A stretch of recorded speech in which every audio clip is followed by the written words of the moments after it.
Bonjour Monsieur le Ministre. Bonjour. Le président de la République a annoncé la fermeture des frontières extérieures de l'Union européenne. La France est en état de confinement. Est-ce que vous pouvez nous confirmer aujourd'hui qu'effectivement les frontières européennes sont fermées?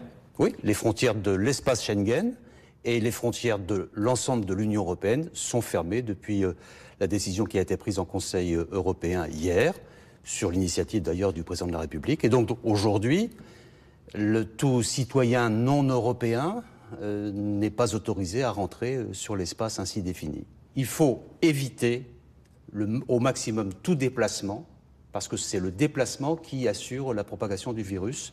Et donc l'application de la fermeture des frontières de l'espace Schengen et européen, c'est la même chose que finalement le confinement qui a été décidé par le président de la République pour la France, c'est limiter au maximum les déplacements. Donc on ne rentre plus dans l'espace européen. Est-ce qu'on arrive à rapatrier les Français qui le demandent? On ne rentre plus si on n'est pas européen. Et les Français qui sont en vacances ou en déplacement à l'étranger sont évidemment en situation de pouvoir rentrer, mais évidemment cela pose énormément de difficultés, puisqu'il y avait beaucoup de Français en déplacement, singulièrement dans certains pays. Ils marquent de l'impatience, je les comprends, ils ont parfois de l'angoisse, je les comprends, mais qu'ils sachent que toutes les situations nous sont connues et on essaie dans toutes les situations de trouver les moyens de permettre leur retour le mieux possible, le plus rapidement possible. Mais je sais qu'il faut de la patience. Je prends un exemple, l'exemple du Maroc. Depuis vendredi soir, il y a eu 90 vols sur le Maroc, dont beaucoup de vols spéciaux. Il y avait 20 000 Français qui étaient retenus au Maroc vendredi soir. Il n'y en a plus aujourd'hui que 6 000, 7 000. Et le mouvement se poursuit. Je dis à nos compatriotes, c'est vrai que c'est difficile pour tout le monde. C'est difficile pour vous, c'est difficile pour les Français qui sont en métropole. Il faut donc tranquillement, sereinement, avec sang-froid, attendre son tour, si j'ose dire, pour que ce déplacement puisse avoir lieu le mieux possible. C'est vrai pour le Maroc, où c'est le côté le plus spectaculaire, le plus difficile sans doute aujourd'hui. Mais c'est vrai aussi pour la Tunisie, où il y a aujourd'hui 4000 Français qui sont en déplacement et qui souhaitent rentrer. Une trentaine de vols vont être mis en place pour leur permettre de le retour. C'est vrai aussi en Algérie, c'est vrai aussi dans d'autres pays du monde. Mais nous suivons tous les cas et dans toutes les situations en relation avec les autorités concernées, en relation aussi avec les compagnies aériennes, singulièrement Air France, qui, je dois dire, fait un gros effort dans cette période. Nous essayons de trouver des solutions pour qu'ils puissent revenir chez eux.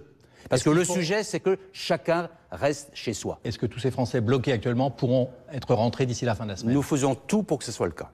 Donc patience. Patience et recherche de notre part de la meilleure efficacité, sang-froid, le minimum de sérénité si l'on peut, en sachant que, je le sais, c'est parfois très angoissant. Alors il y a aussi le cas des Français qui vivent à l'étranger, les Français de l'étranger, il y en a près de 3 millions. Quels conseils leur donnez-vous, car beaucoup souhaitent rentrer en France?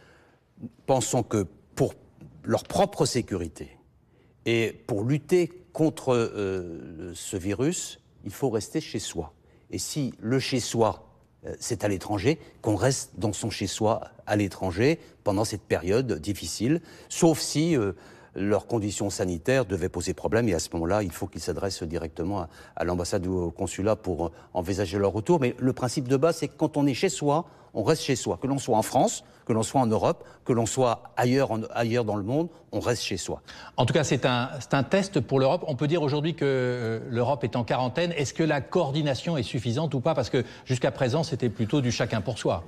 Il y a eu une coordination, il y a un Conseil européen qui s'est tenu hier, le président de la République a fait des propositions, ça a entraîné une décision commune de fermeture des frontières, ça a entraîné aussi une décision commune de faire un effort particulièrement significatif sur la recherche, ça a entraîné aussi une décision commune d'avoir un paquet financier très lourd pour aider les entreprises dans le moment, ça a aussi entraîné le fait qu'on fermait la frontière, mais on respectait aussi les mouvements transfrontaliers, on respectait aussi le flux des marchandises, parce qu'il ne faut pas que tout s'arrête, et tout cela est plutôt un bon signe. Il reste qu'il faut davantage encore se coordonner, puis il reste aussi que l'Europe est un peu au rendez-vous de son destin.